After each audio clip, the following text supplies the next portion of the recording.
Lieutenant Sarah Chun adjusted her uniform one final time before stepping into the imposing conference room at Naval Intelligence Headquarters.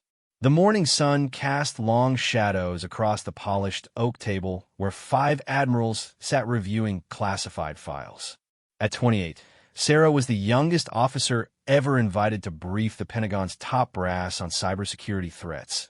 Yet she felt the weight of skeptical eyes following her every movement. Admiral Harrison, a decorated veteran with 30 years of service, looked up from his papers with barely concealed irritation. His weathered face bore the stern expression of someone who had commanded aircraft carriers through multiple conflicts.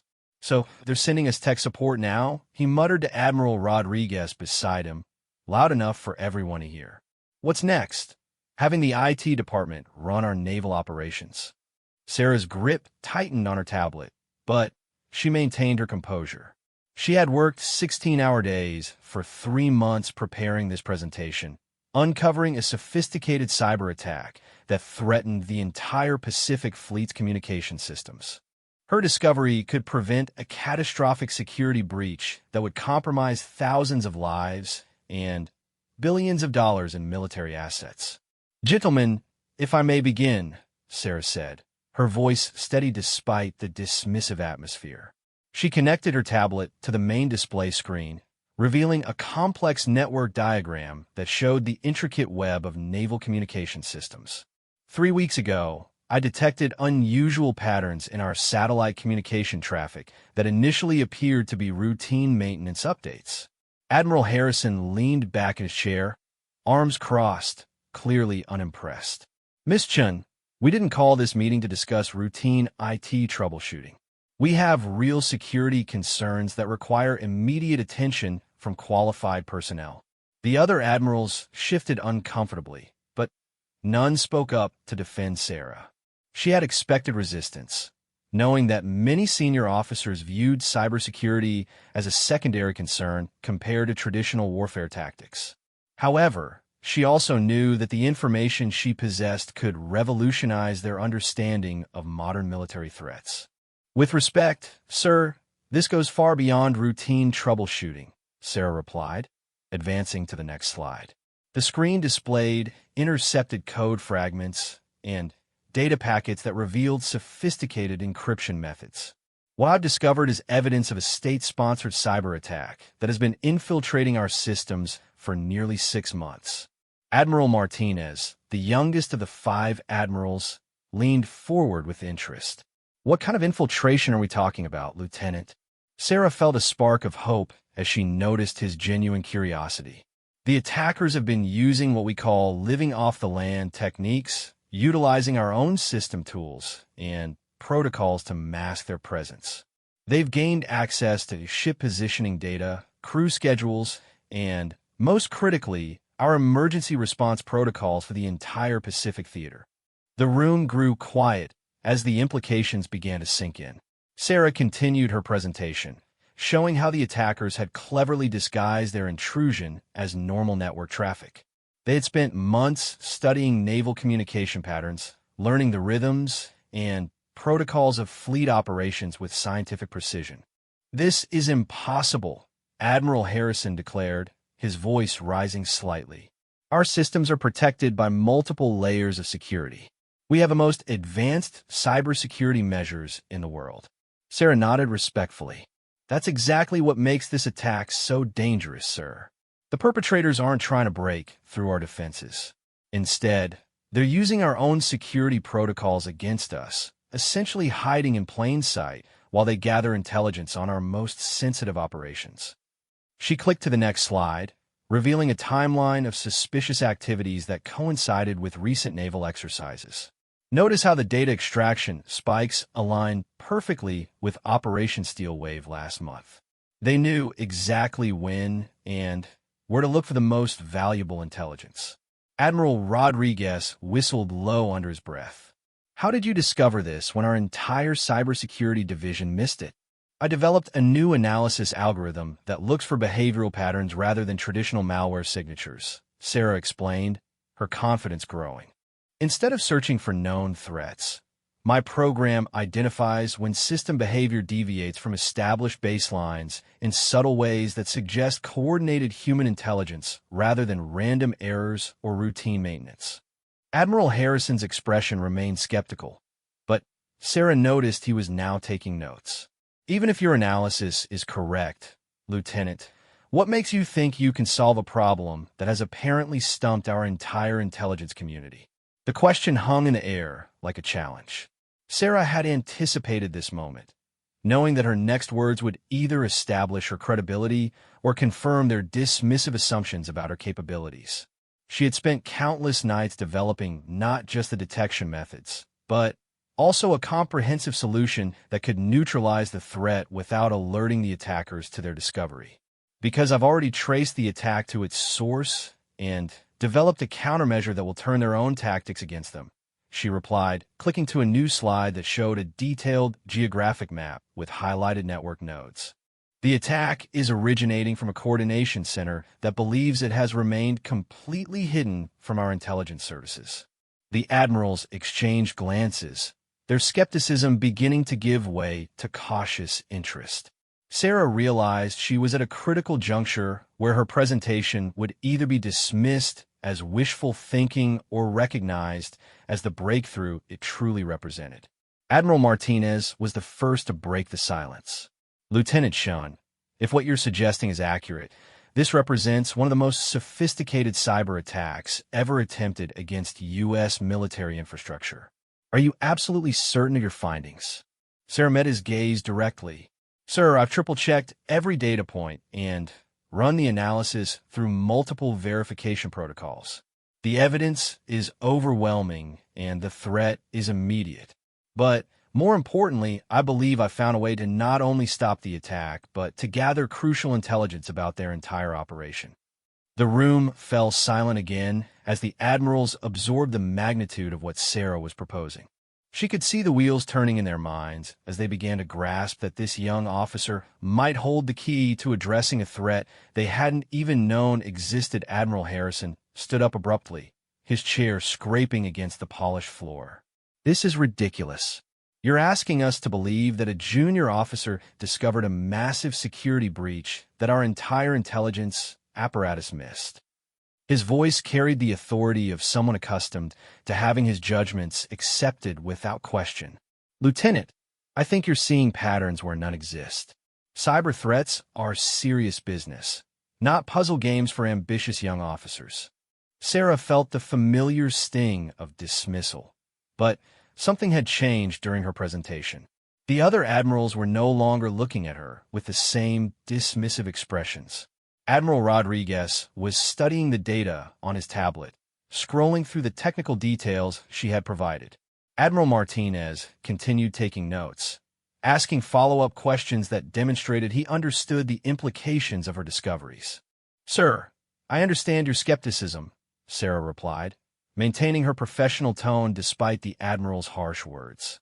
But I have additional evidence that I believe will address your concerns. She clicked to the next slide, revealing intercepted communications that had been encrypted using advanced techniques. These message fragments were captured during the same time periods as the data extraction events. When decoded, they reference specific naval operations by their classified designation codes. Admiral Kim, who had remained silent throughout the presentation, suddenly looked up with alarm. Wait, Operation Thunder Shield is mentioned in that communication. That exercise was classified at the highest levels. Only 12 people in the entire Navy had access to those designation codes. The atmosphere in the room shifted dramatically. Admiral Harrison's confident dismissal wavered as he realized the implications. If hostile actors possessed classified operation codes, the security breach was far more serious than a simple cyber intrusion. It suggested either a sophisticated intelligence operation or, worse, the possibility of insider threats within their own ranks. How did you obtain these intercepted communications, Lieutenant? Admiral Rodriguez asked, his tone now reflecting genuine professional interest rather than skepticism. Sarah had prepared for this question, knowing it would be crucial to establishing her credibility. I developed a monitoring system that analyzes communication patterns across multiple frequency bands simultaneously. Most cybersecurity systems focus on protecting our outgoing communications, but I realized we could learn valuable intelligence by studying the subtle changes in electromagnetic signatures that occur when our systems are being accessed remotely. She advanced to a technical diagram that showed the sophisticated monitoring network she had constructed. Think of it like listening for footsteps in a library. The library itself might be secure, but if someone is walking around inside when it should be empty, you could detect their presence by the sounds they make, even if you can't see them directly. Admiral Martinez nodded slowly. That's brilliant. Instead of trying to catch them in the act of stealing information, you're detecting the environmental changes that occur when the theft happens. Exactly, Sarah confirmed. But the most important discovery came when I realized that the attackers were not just stealing information randomly. They have a specific agenda, and they're building towards something much larger than simple intelligence gathering. She clicked to the next slide, revealing a timeline that connected the various cyber intrusions to significant naval events and exercises. The pattern was unmistakable once pointed out, showing a clear escalation in both the frequency and sophistication of the attacks. Based on the intelligence they've gathered, I believe they're preparing for a coordinated action that will target our fleet during the upcoming Neptune's Trident exercise scheduled for next month, Sarah continued. They now know our communication protocols, ship positions, response times, and, most critically, our emergency procedures if systems become compromised. Admiral Harrison's face had gone pale. Neptune's Trident was the largest joint naval exercise in the Pacific, involving ships from multiple allied nations and representing months of strategic planning. If hostile actors possessed detailed intelligence about the exercise, they could potentially cause a catastrophic incident that would destabilize regional security for years. You're suggesting they plan to attack during Neptune's Trident? Admiral Kim asked, her voice tight with concern. Not attack directly, Sarah clarified, pulling up another slide that showed a detailed analysis of the stolen information. I believe they're planning to create a false flag incident that will make it appear as though one of our allied vessels has gone rogue or been compromised. With the intelligence they've gathered, they could easily manipulate our communication systems to send false orders or create confusion that leads to friendly fire incidents. The room erupted in concerned murmurs as the admirals grasped the full scope of the threat. A false flag operation during a major international exercise could destroy decades of carefully built alliances and potentially trigger a larger conflict. The political and strategic implications were staggering. How can you be certain about their intentions? Admiral Rodriguez demanded. This is all speculation based on technical analysis. Sarah had anticipated this challenge and was prepared with her strongest evidence. Because I've been monitoring their command structure, and yesterday I intercepted a communication that included specific references to maritime disruption during joint operations and mentioned a timeline that corresponds exactly with Neptune's Trident. She displayed the decoded message on the main screen. While much of it was still encrypted, key phrases were clearly visible, including references to Allied confusion and strategic misdirection. The message was signed with a code designation that intelligence analysts would later identify as belonging to a known state-sponsored cyber warfare unit. Admiral Harrison sat down heavily, the weight of the situation finally registering. If this is accurate, we're not just dealing with a cybersecurity incident. This is a potential act of war disguised as a false flag operation, which is why I've developed a counter-operation that can neutralize the threat while gathering additional intelligence about their capabilities, Sarah said, advancing to her final slides. Instead of simply blocking their access or alerting them to our discovery, I propose we use their own infiltration against them. The plan she revealed was elegant in its simplicity. Rather than cutting off the attacker's access, they would feed them false information through the same channels they had been using to steal intelligence. The fake data would be carefully crafted to appear genuine, while actually leading the hostile actors into a trap that would expose their entire network. We let them believe they still have undetected access to our systems, Sarah explained, while we control exactly what information they receive. Instead of learning our real procedures and capabilities, they'll be planning their operation based on completely false intelligence that we provide. Admiral Martinez was the first to grasp the full implications. So when they attempt their false flag operation, they'll be using outdated or incorrect information about our responses and capabilities, making their operation fail while exposing their methods and personnel. Precisely, Sarah confirmed. But more importantly, we'll be able to trace their communication networks back to their command structure, potentially identifying the entire organization responsible for this operation. The Admirals sat in stunned silence, absorbing the audacity and sophistication of both the original threat and Sarah's proposed response.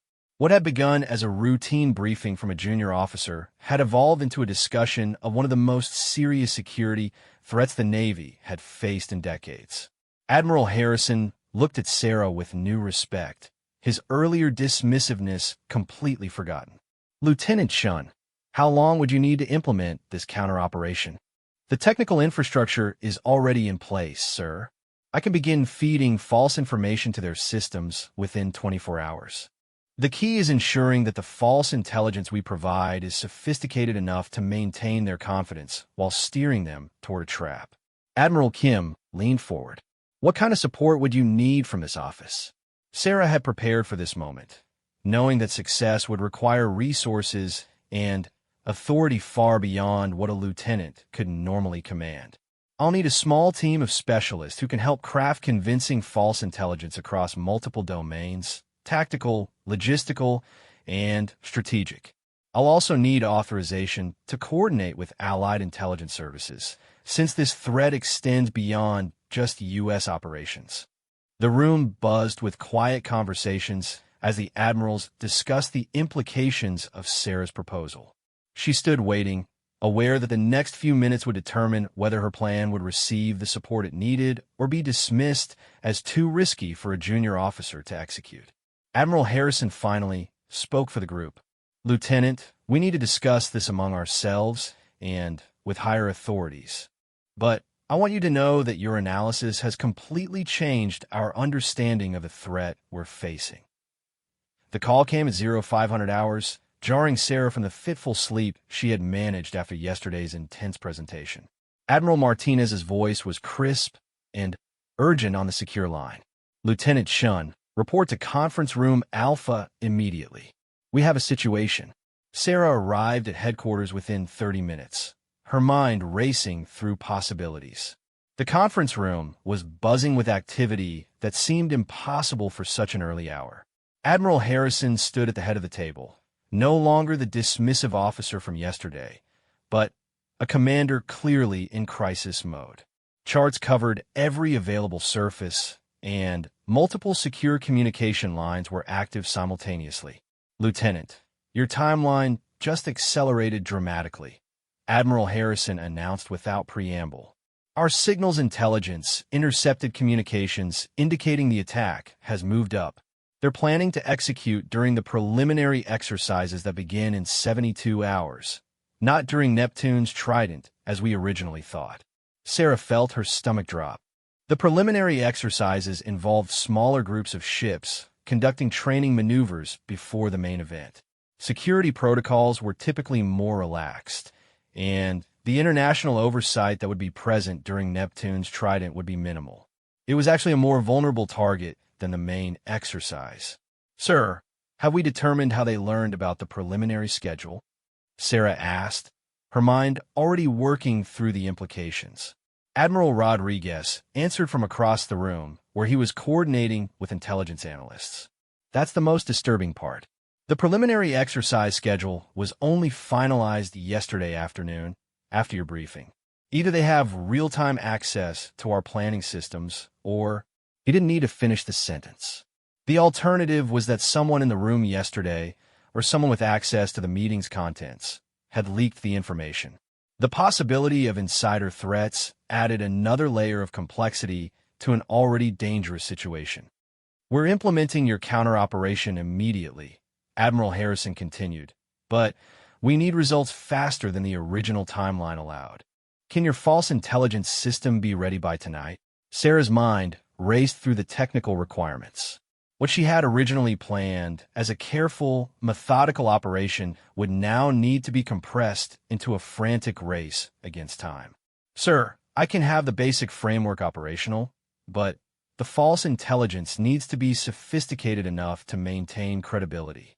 If they suspect we're feeding them false information, they'll abandon the operation and disappear, Admiral Kim finished, leaving us with no way to trace their network or prevent future attacks. Exactly. But there's another problem, Sarah said, pulling out her tablet to show the latest analysis. If they've moved up their timeline, it means they're more confident in their intelligence than we initially thought. They may have additional sources of information that we haven't identified yet. The room fell quiet as everyone absorbed this implication. Admiral Martinez was the first to speak. Lieutenant, what would you need to accelerate your operation without compromising its effectiveness? Sarah had been thinking about this possibility since leaving yesterday's meeting. I need direct access to the Pacific Fleet's communication hub, authorization to coordinate with allied intelligence services, and a team of analysts who can help create believable false intelligence across multiple operational domains simultaneously. Admiral Harrison nodded grimly. You have it. Admiral Rodriguez will coordinate with Fleet Communications. Admiral Kim will handle intelligence liaison, and Admiral Martinez will oversee operational security. What else? I need one more thing that might be difficult to approve, Sarah said, knowing her next request would test their newfound confidence in her abilities. I need temporary authorization to modify our actual communication protocols during the preliminary exercises. The false intelligence we feed them has to match what they'll observe in real time, or they'll immediately recognize the deception. The admirals exchanged concerned glances. What Sarah was proposing meant deliberately introducing vulnerabilities into their communication systems during an active exercise. If anything went wrong, real ships with real crews could be put at risk. Explain exactly what you mean, Admiral Kim demanded.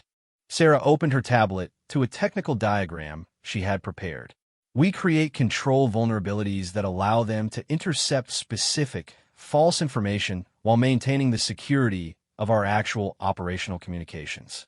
Think of it as a parallel communication channel that appears to be our real system, but actually feeds them exactly what we want them to know. And if they detect the deception, Admiral Rodriguez asked, then we fall back to traditional countermeasures and accept that we've lost the opportunity to trace their network, Sarah replied honestly. But, sir, if we don't try this approach, they'll likely succeed in creating the incident they're planning. The political and strategic damage could be far worse than the technical risks. Admiral Harrison studied the diagram for several minutes, asking detailed questions about fail-safes and backup protocols. Finally, he looked up at Sarah with an expression that mixed respect with concern. Lieutenant, you're asking us to bet the security of an entire fleet exercise on your analysis and technical capabilities. That's an enormous responsibility for someone at your rank. Sir, I understand the weight of what I'm proposing, Sarah replied. But I also understand the consequences if we don't act. Based on the intelligence they've already gathered, they have enough information to create chaos during the preliminary exercises. Ships could be misdirected, communications could be compromised, and, in the worst case, we could have friendly fire incidents that destroy international alliances. Admiral Martinez leaned back in his chair, processing the magnitude of the decision they faced. How confident are you in your technical solution, Lieutenant? The detection algorithms have been tested extensively and have identified patterns that our traditional systems missed completely, Sarah answered. The counter-operation is more experimental, but the underlying technology is sound. Sir, I believe this is our best opportunity to not only prevent the immediate threat, but to gather intelligence that could protect us from similar attacks in the future. Admiral Kim had been quietly reviewing technical specifications on her tablet. Lieutenant Shun, Your proposed modifications to our communication protocols would require coordination with systems operated by our allied navies. Are you prepared to brief foreign intelligence officers on your methods? Sarah had anticipated this challenge. Ma'am, I've prepared simplified technical briefings that explain the necessary coordination without revealing our specific capabilities. The key is ensuring that Allied ships receive the same false intelligence that the attackers will intercept, maintaining consistency across the entire exercise. This is unprecedented, Admiral Harrison muttered, pacing to the window that overlooked the harbor. We're essentially conducting a counterintelligence operation in real time during active naval exercises, with international participants who may not fully understand what we're doing. The room buzzed with quiet conversations as the admirals grappled with the complexity of the situation. Sarah stood silently, knowing that her career and possibly the safety of thousands of naval personnel depended on the decision being made in these crucial moments. Admiral Rodriguez broke the tension. Lieutenant, assuming we approve this operation, what's your assessment of the probability of success?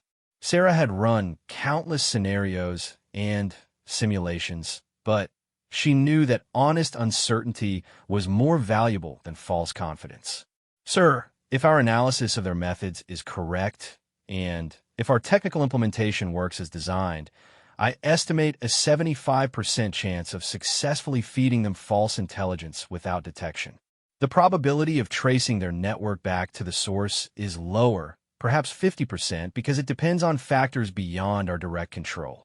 And the risks if the operation fails? Admiral Himpireset. If they detect our deception early, they'll likely abort their planned operation and disappear, leaving us no closer to identifying their network, Sarah replied. If they detect it during the preliminary exercises, they could potentially cause more chaos by revealing our counter-operation to participating Allied ships. Worst-case scenario, they could turn our own false intelligence against us if they realize what we're doing. Admiral Harrison turned from the window, his decision clearly made. Lieutenant Shun, you have authorization to proceed with immediate implementation. Admiral Rodriguez will provide you with whatever technical support you need. Admiral Kim will coordinate with intelligence services. Admiral Martinez will handle operational security and liaison with fleet commanders. Sarah felt a surge of adrenaline mixed with the crushing weight of responsibility. Thank you, sir. I won't let you down. Lieutenant, Admiral Harrison added, his voice carrying a note of warning. Understand that if this operation succeeds, you'll have prevented a significant threat to national security. But if it fails, the consequences could be catastrophic. Are you absolutely certain you want to proceed? Looking around the room at the 5 admirals who had placed their trust in her analysis and capabilities, Sarah felt the full weight of the moment. 72 hours ago, she had been dismissed as tech support. Now she was about to undertake one of the most complex counterintelligence operations in naval history. Sir, I'm certain we have the knowledge, the technology, and the opportunity to turn this threat into an intelligence victory. I believe we can do this. Admiral Harrison nodded grimly. Then, God help us all. Let's get to work. The next 48 hours blurred into a relentless cycle of technical implementation, international coordination, and crisis management. Sarah had barely slept, surviving on coffee and adrenaline as her hastily assembled team worked around the clock to establish the false intelligence network. The temporary command center buzzed with activity as analysts from multiple agencies collaborated on creating convincing but misleading information about fleet movements, communication protocols, and emergency procedures. Lieutenant, we have a problem, announced Commander Peterson, the senior communications specialist who had been assigned to Sarah's team. The British and Australian liaison officers are asking detailed questions about our communication modifications that I'm not sure how to answer without revealing the full scope of the operation. Sarah looked up from the bank of monitors displaying real-time network traffic analysis.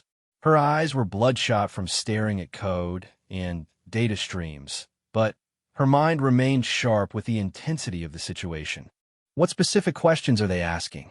They want to know why we're implementing new encryption protocols with only 6 hours' notice before the preliminary exercises begin, Peterson replied, showing her intercepted communications from Allied command centers. Their technical specialists are concerned that rush changes could compromise exercise security. The irony wasn't lost on Sarah. Allied forces were worried about security vulnerabilities that were deliberately being introduced to protect them from a threat they didn't know existed.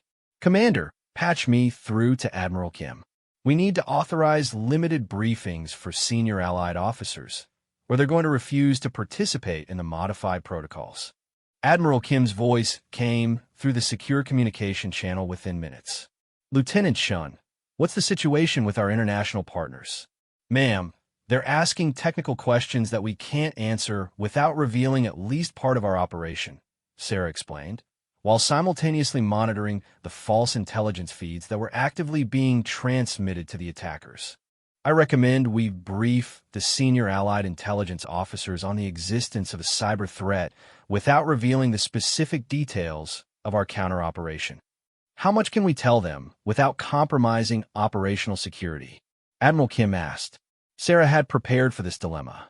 "We tell them we've detected sophisticated cyber intrusion attempts targeting the preliminary exercises and that the protocol modifications are necessary countermeasures.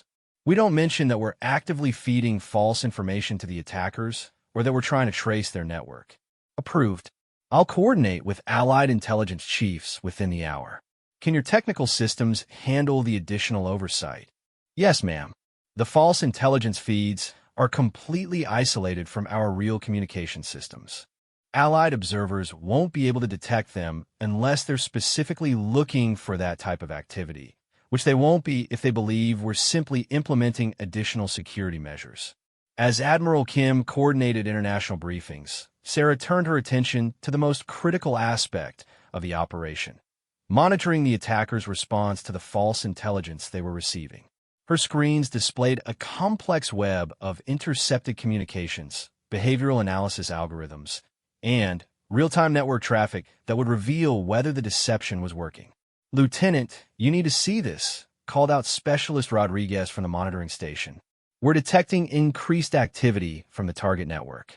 They're definitely receiving our false intelligence, and it appears they're modifying their operation based on what we're feeding them."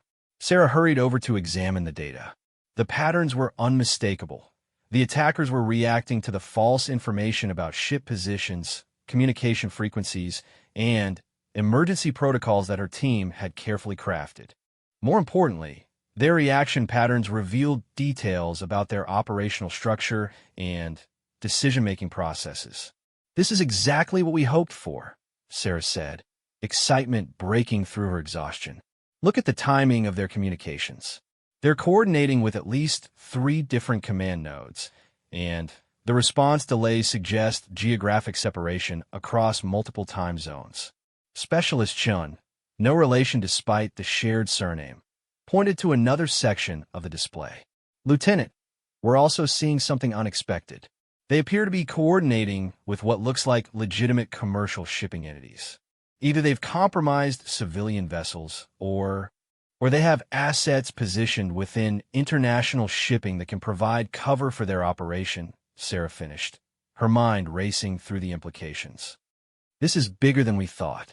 They're not just planning a cyber attack. They're positioning physical assets to support whatever incident they're trying to create." The realization transformed Sarah's understanding of the threat they faced.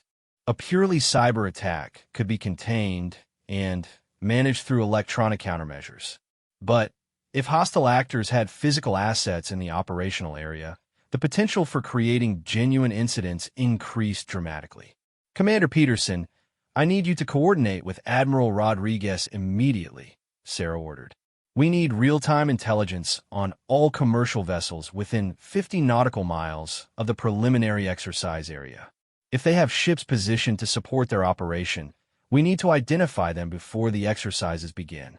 "Already on it, Lieutenant," Peterson replied, establishing secure communications with fleet intelligence.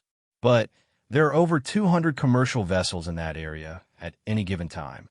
How do we identify which ones might be compromised?" Sarah turned back to her monitoring systems, searching for patterns in the intercepted communications that might reveal coordination with maritime assets. We look for shipping movements that correlate with their communication patterns. If they're using commercial vessels as part of their operation, there should be behavioral indicators in both the cyber communications and the physical movements of the ships. The next 6 hours became a frantic race to identify potential maritime threats while maintaining the false intelligence operation and preparing for the preliminary exercises. Sarah's team expanded to include maritime intelligence analysts, satellite surveillance specialists, and international shipping experts who worked together to create a comprehensive picture of potential threats. At 2,200 hours, just 4 hours before the preliminary exercises were scheduled to begin, Specialist Rodriguez made the breakthrough they had been hoping for. "Lieutenant, I've found a connection.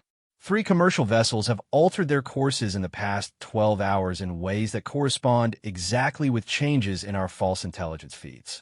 Sarah studied the data, her heart racing as the full scope of the operation became clear. They're positioning assets to intercept communications and potentially interfere with ship movements during the preliminary exercises. The cyber attack was never meant to be the primary threat. It was reconnaissance for a physical operation. She immediately opened a secure channel to Admiral Harrison. "Sir, we've identified the real nature of the threat. The cyber intrusion was preparation for a coordinated operation involving compromised commercial vessels that are currently positioning themselves to interfere with the preliminary exercises." Admiral Harrison's response was immediate and decisive. "Lieutenant, are you certain of this analysis?" "Yes, sir. We have clear correlations between cyber communications, false intelligence feeds, and maritime movements. They're planning to use their stolen intelligence to position assets for maximum impact during the exercises." "What's your recommendation?" Sarah had been preparing for this moment since the operation began. "Sir, we continue feeding them false intelligence about exercise timing and ship positions while coordinating with the Coast Guard and Allied naval forces to monitor and potentially intercept the suspicious vessels. If we can maintain the deception until the exercises begin, we can control their positioning while gathering evidence of their intentions." "How long can you maintain the false intelligence operation?" "As long as necessary, sir. But we need to coordinate with exercise commanders to ensure that real ship movements don't accidentally contradict the false information we're providing to the attackers. Any inconsistency could expose the entire operation." Admiral Harrison paused, and Sarah could hear background conversations as he consulted with the other admirals. "Lieutenant Shun, you have authorization to coordinate directly with exercise commanders. Whatever you need to maintain operational security, you have it." As Sarah coordinated with fleet commanders to synchronize the preliminary exercises with her counterintelligence operation, she realized that her role had evolved far beyond anything she could have imagined. She was no longer just the junior officer who had detected a cyber threat. She had become the central coordinator of a complex international operation that spanned cyber warfare, maritime intelligence, and naval exercises involving multiple allied nations. The preliminary exercises were scheduled to begin in less than 4 hours, and everything depended on her ability to maintain a delicate balance between deception, detection, and real-world naval operations. The tech support girl that Admiral Harrison had dismissed 3 days earlier was now responsible for the security of one of the largest international naval operations in the Pacific. Standing in the command center, surrounded by screens displaying real-time intelligence from around the globe, Sarah felt the weight of history. Win or lose, the next 24 hours would define not only her career, but also the future of naval cybersecurity and international maritime cooperation at 0400 hours, as dawn broke over the Pacific and the preliminary naval exercises officially commenced. Sarah stood in the command center watching multiple screens that displayed the culmination of 3 days of intense preparation. The false intelligence operation was running smoothly. Enemy assets were positioned exactly where her team had predicted, and Allied naval forces were beginning their exercises with full awareness of the hidden threat. "Lieutenant, "We have confirmation," announced Commander Peterson, his voice tight with excitement. Coast Guard cutters have identified all 3 suspicious vessels and are maintaining surveillance from a distance. The vessels are positioning themselves exactly according to the false intelligence we've been feeding the attackers. Sarah felt a surge of satisfaction mixed with intense focus. The deception was working perfectly, but the most critical phase was just beginning. "Excellent, Commander. Now we find out whether they're planning to observe, interfere, or attempt something more aggressive." Admiral Harrison entered the command center, followed by Admirals Rodriguez, Martinez, and Kim. The 5 admirals who had initially been skeptical of Sarah's capabilities now stood watching as her operation unfolded in real time. The transformation in their attitudes was remarkable, but Sarah remained focused on the screens, showing naval movements across hundreds of square miles of ocean. "Status report, Lieutenant," Admiral Harrison requested, his tone now carrying the respect of a commander addressing a trusted operations officer. "Sir, all false intelligence feeds remain active and undetected. The 3 suspicious commercial vessels are positioned as predicted, maintaining communication patterns that match our intercepted cyber traffic. Exercise ships are following modified routes that appear normal to outside observers, but actually avoid areas where the hostiles expected them to be." Admiral Rodriguez studied the tactical display showing the positions of all vessels in the exercise area. "What's your assessment of their intentions, Lieutenant?" "Based on their positioning and communication patterns, I believe they're preparing to create a collision or near-miss incident between Allied vessels," Sarah replied, pointing to specific positions on the screen. "They've positioned themselves to intercept communications and potentially broadcast false emergency signals during a planned formation change that they believe will occur in approximately 2 hours. Admiral Martinez leaned forward with concern. "If they broadcast false emergency signals during a formation change, responding ships could collide while trying to render assistance." "Exactly, sir. But because we fed them false information about timing and positions, they'll broadcast their false signals when our ships are actually in completely different formations. Instead of creating chaos, they'll expose themselves as hostile actors while our ships remain safely out of harm's way. Admiral, him nodded approvingly. And we'll have documented evidence of their attempt to interfere with international naval exercises." "More than that, ma'am," Sarah said, highlighting communication intercepts on another screen. "We're tracing their entire communication network in real time. Every transmission they make to coordinate their operation reveals additional nodes in their cyber infrastructure. We're identifying command centers, communication relays, and operational assets that intelligence services have been trying to locate for months." As if on cue, Specialist Rodriguez called out from the monitoring station. "Lieutenant, we're detecting increased activity from the target vessels. They appear to be preparing for active operations." Sarah moved quickly to the primary monitoring console, her team gathering around as the situation reached its climax. "All stations, this is it. They're beginning their operation based on our false intelligence. Coast Guard units maintain surveillance, but do not interfere unless they pose immediate danger to exercise participants." The next hour unfolded like a carefully choreographed performance. The suspicious vessels began broadcasting false emergency signals exactly as Sarah had predicted, but instead of creating chaos among exercise participants, their signals were transmitted to empty ocean where no ships were actually located. Allied naval vessels continued their exercises in formations and locations completely different from what the attackers expected. "They're becoming agitated," observed Commander Peterson, monitoring the intercepted communications. "They're trying to figure out why their signals aren't generating the response they expected." "Let them wonder," Sarah replied, watching as the attackers' increasingly desperate communications revealed more details about their network structure. "The longer they try to make their operation work, the more intelligence we gather about their capabilities and organization." Admiral Harrison watched the operation unfold with obvious admiration. "Lieutenant Shun, this is remarkable. You've turned their own attack into an intelligence windfall." But Sarah's expression remained focused and concerned. Sir, we're approaching the critical decision point. They're going to realize soon that their intelligence was compromised. When they do, they'll either abort the operation and disappear, or they'll escalate to more desperate measures.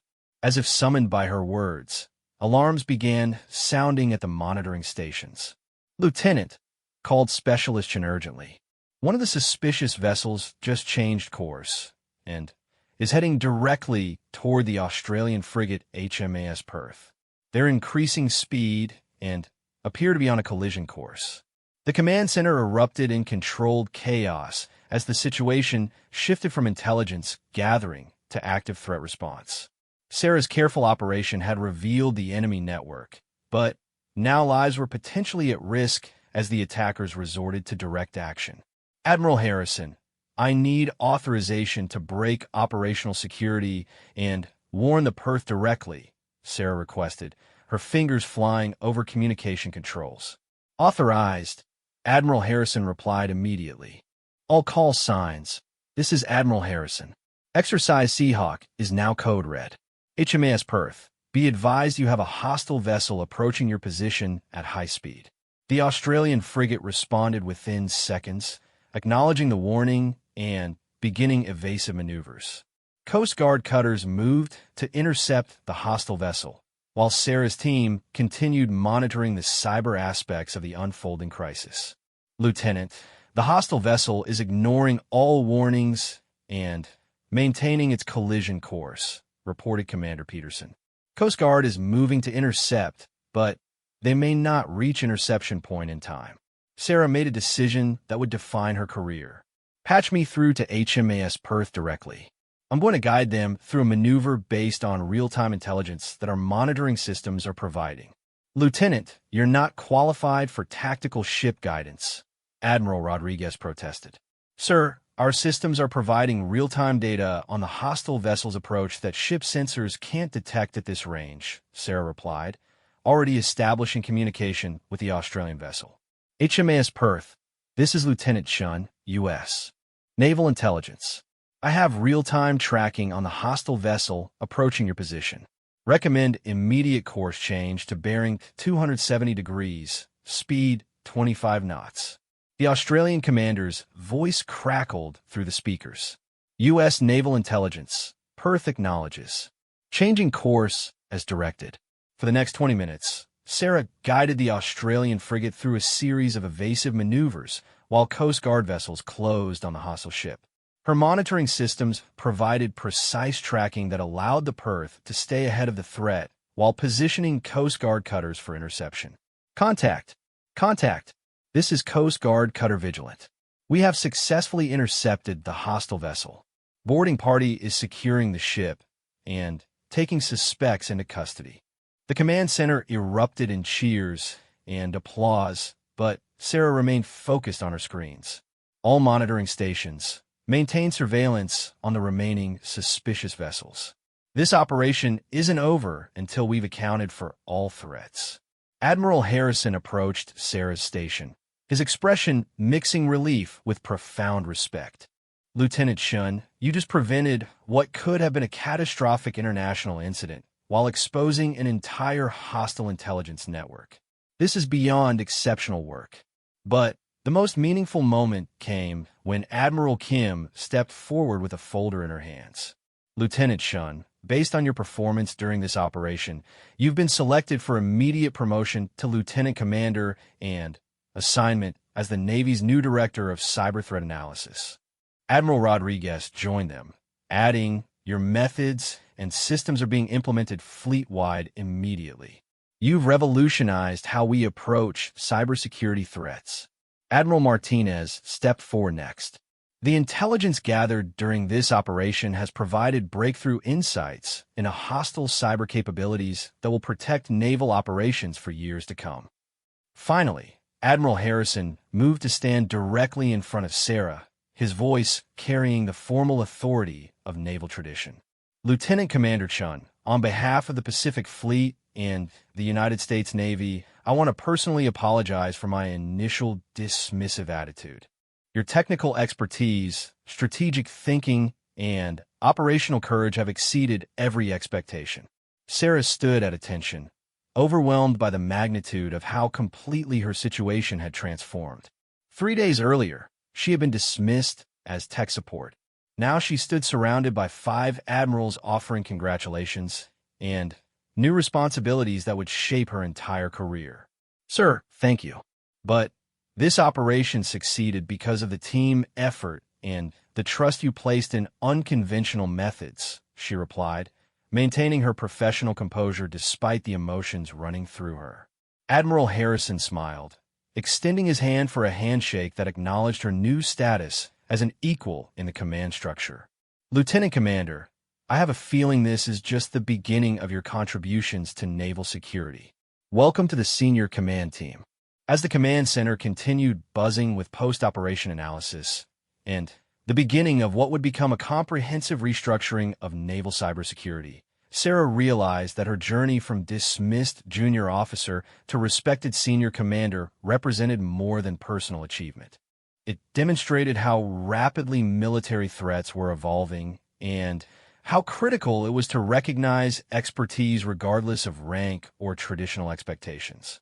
The tech support girl had become the architect of a new era in naval defense, and the admirals who had initially mocked her were now her strongest advocates and collaborators in building the future of maritime security. Lieutenant Sarah Chun adjusted her uniform one final time before stepping into the imposing conference room at Naval Intelligence Headquarters.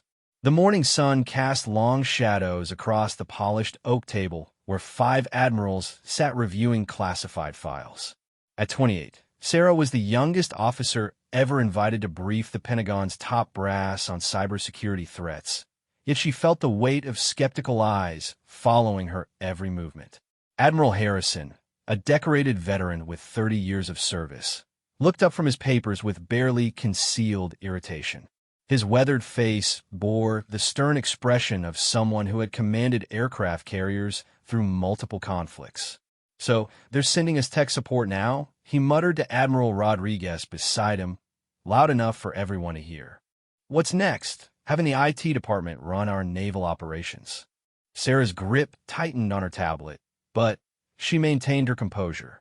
She had worked 16-hour days for 3 months preparing this presentation, uncovering a sophisticated cyber attack that threatened the entire Pacific Fleet's communication systems.